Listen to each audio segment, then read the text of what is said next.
permohonan semua memutus nggak ada, itu nggak masalah. Tapi kalau kita ingin menunjukkan kebenaran dari masing-masing pihak kita, kalau pihak yang tergugat saat 3/4 itu mereka tidak merasa bersalah, tidak ada halangan bagi mereka untuk melakukan sumpah pemutus. Karena bagi mereka itu tidak ada salahnya. Justru kalau mereka ingin mematahkan perjuangan kami, mereka berani melakukan sumpah pemutus sehingga masalah ini menolak ya Pak yang membacakan sumpah pemutus di pengadilan.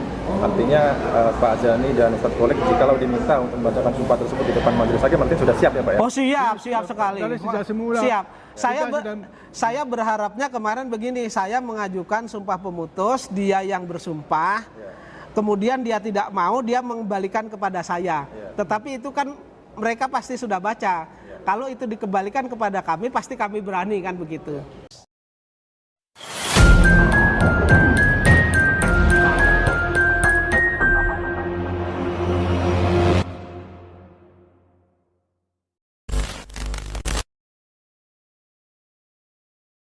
Jadi sidang hari ini adalah pembacaan penetapan majelis hakim berkaitan dengan permohonan sumpah pemutus yang saya ajukan.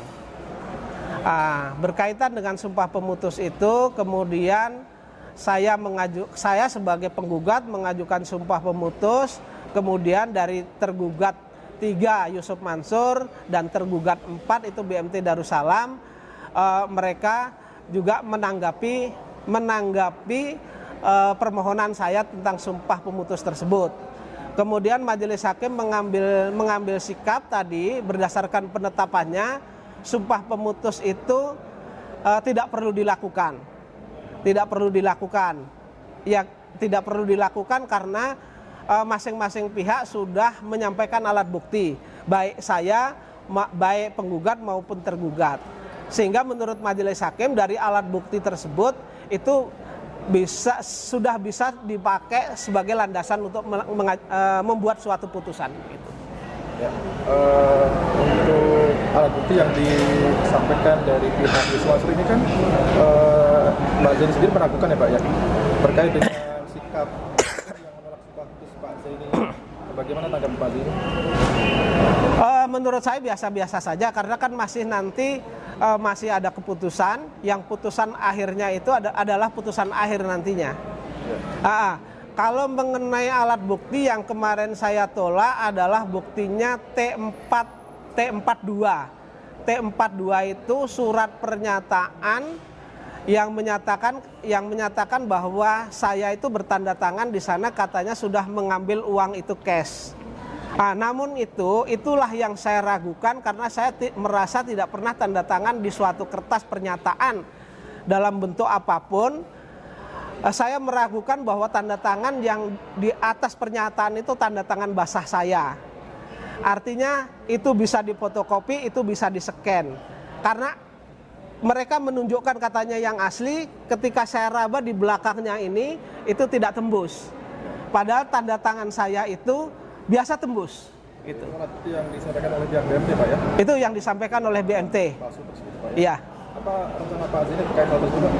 Kalau rencana itu tentu berkaitan dengan pemalsuan dokumen, tentu itu masuk ranah pidana sehingga nanti tetap akan saya kejar, tidak akan saya loloskan sedikit pun. Tetap akan saya buat laporan polisi. Baik. Sebelumnya pihak dari Yusuf Mansur dan BMT ini kan sudah menolak untuk mengucapkan sumpah pemutus di depan majelis hakim ya Pak ya? Iya. Dan hari ini pun pihak dari majelis hakim juga mengatakan tidak perlu mengucapkan sumpah tersebut. Iya. Mungkin ada hal yang ingin disampaikan Pak Zaini kepada teman-teman ini Pak. Jadi begini, teman-teman, walaupun permohonan sumpah pemutus itu ditolak oleh majelis hakim hari ini, atau majelis hakim beranggapan bahwa alat bukti sudah cukup untuk menentukan ada perbuatan atau tidak, ini bukan putusan, bukan putusan, hanya penetapan saja. Putusan akhirnya nanti berada di putusan akhir, ya kan? Di putusan akhir. Jadi belum siapa yang menang, siapa yang kalah belum terlihat dari putusan majelis hakim. Namun berkaitan dengan hal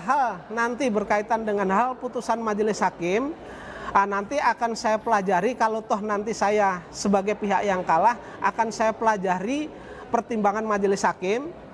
Kalau memang di sana ada kekeliruan dan khilafan dari majelis hakim, tentu saya akan mengajukan banding. Dan tentu juga akan saya pertimbangkan, juga saya melaporkan ke sana kemari. Iya. Agenda selanjutnya kapan, Pak? Agenda selanjutnya itu kesimpulan di tanggal 9 Mei.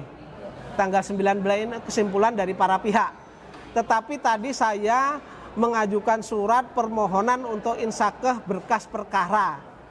Berkaitan dengan perkara ini, saya akan mempelajari secara detail alat bukti yang diajukan oleh terutamanya tergugat 4, kemudian akan mempelajari surat kuasa dari tergugat 3 dan tergugat 4. Gitu. Pak Zani kan kemarin Pak Zani sempat menyampaikan terkait dengan simulasi sepertiga hakim yang masuk juga, Pak. Nah, ini kan sebentar lagi sudah memasuki kesimpulan dan tentunya masuk keputusan, Pak, ya? Iya. Apa harapan Pak Zani, Pak? Harapan saya adalah hakim yang menangani perkara ini termasuk dari sepertiga hakim yang masuk surga. Iya, harapan saya. Jadi mereka memutus bahwa mereka tahu undang-undang, lalu dia menerapkan undang-undang sesuai dengan ketentuan undang-undang yang benar.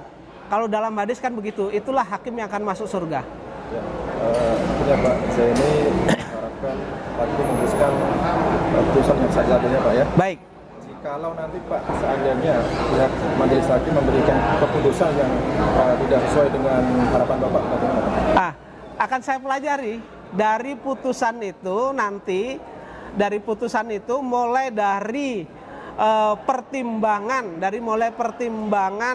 alat bukti akan saya pelajari, kemudian dari pertimbangan pokok masalah juga akan saya pelajari pokok perkaranya. Di sana kalau nanti di sana ada kekeliruan atau khilafan atau salah menerapkan hukum, tentu saya akan mengajukan banding dan akan saya pertimbangkan juga. Saya kemungkinan besar kalau yang terjadi seperti itu dan itu memang seolah-olah disengaja dan lain sebagainya, saya akan laporkan ke Bawas, Badan Pengawasan Mahkamah Agung dan Komisi Yudisial. Iya. Dalam perkara ini saya tidak main-main. Gitu. Baik, sekarang tanggapan Ustadz Bol sebagai Ketua Tim Task Force JPN. Pak Ustadz, bagaimana tanggapan Pak Ustadz Balik terkait perkembangan sidang hari ini, Pak? Ya, sidang hari ini adalah untuk memutuskan apakah permohonan sumpah pemutus dari penggugat kasus ini diterima atau tidak. Bukan keputusan tentang proses pengadilan tentang masalah perdata yang sedang kami jalani gitu. Jadi sekali lagi ini bukanlah pemutus untuk perkara secara keseluruhan, tapi hanya pemutus sumpah pemutus untuk keputusan untuk diterima atau tidaknya permohonan dari penggugat untuk melakukan sumpah pemutus. Tapi secara logika, secara hati nurani, kalau kita lebih jauh bisa melihat adanya permohonan sumpah memutus itu sebenarnya sesuatu yang sangat wajar, meskipun alat bukti itu sudah ada. Tetapi kalau umpamanya majelis hakim itu merasa bahwa alat bukti sudah cukup sehingga permohonan sumpah memutus nggak ada, itu nggak masalah. Tapi kalau kita ingin menunjukkan kebenaran dari masing-masing pihak kita, kalau pihak yang tergugat saat 3 dan 4 itu mereka tidak merasa bersalah, tidak ada halangan bagi mereka untuk melakukan sumpah pemutus. Karena bagi mereka itu tidak ada salahnya. Justru kalau mereka ingin mematahkan perjuangan kami, mereka berani melakukan sumpah pemutus sehingga masalah ini sudah selesai cepat dan mereka bisa menjalani kehidupan mereka dengan lebih tenang gitu. Tetapi karena ada sesuatu udang di balik batu, alasan apa atau tidak, paling tidak adalah adanya kekhawatiran atau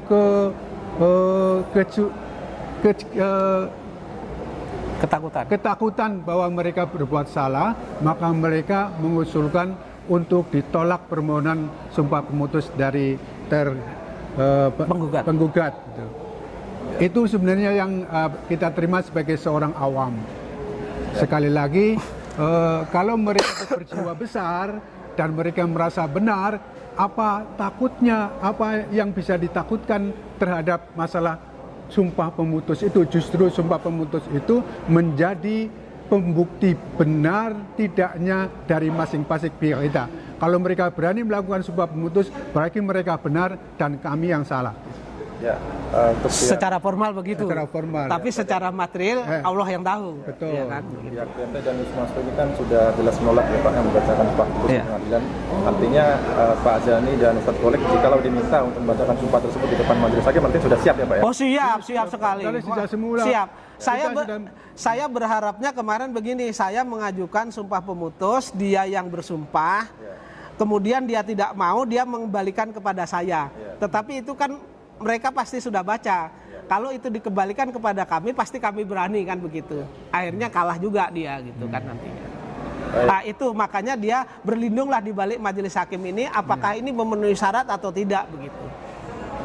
Baik, terima kasih Pak Zeni dan Ustadz atas keterangannya. Nah, terakhir Pak Zeni, setelah nanti ada keputusan dari majelis hakim terhadap perkara Pak Zeni, apakah nantinya ada investor lain yang rencananya akan menggugat Pak? Oh sudah kita siapkan, ya. Jadi ini terus menerus. Jadi satu masuk, satu keluar, masuk lagi terus menerus.